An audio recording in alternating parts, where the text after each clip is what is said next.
Account size 5,000चा असू द्यात किंवा 5 लाख, जर तुम्हाला लॉट साईजच समजत नसेल तर तुमचं प्रॉफिट होण्याआधीच अकाउंट 0 होऊन जाईल. आजच्या व्हिडिओमध्ये आपण बघणार आहे की कॅपिटलनुसार परफेक्ट लॉट साईज कसं ठरवतात.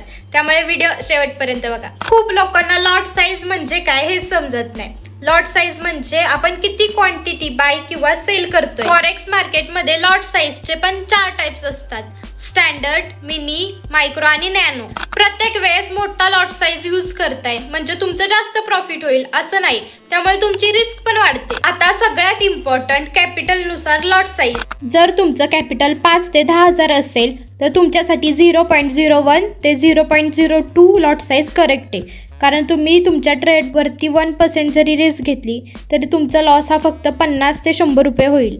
जर तुम्ही 20,000 ते 50,000चा कॅपिटल यूज करत असाल तर तुमच्यासाठी 0.02 ते 0.05 ही लॉट साईज वापरू शकता. त्यामध्ये तुमची रिस्क ही फक्त 200 ते 500 रुपयेच असली पाहिजेत.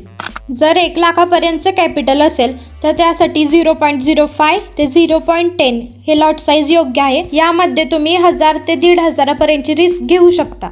खूप बिगिनर्स ही एक चूक करतात. जरी 5,000चं अकाउंट असेल तरी त्यावरती 1 लॉटनी ट्रेड करतात आणि 2 लॉसमध्ये अकाउंट वाईप आउट होतं.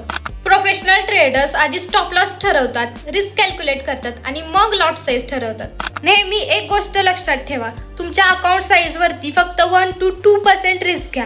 लॉट साईज हे कॅपिटल आणि स्टॉप लॉस यावर डिपेंड असतं. त्यामुळे मोठा लॉट साईज घेतलाय म्हणून मोठं प्रॉफिट होईल असं नाही, त्यामध्ये मोठी रिस्क पण आहे.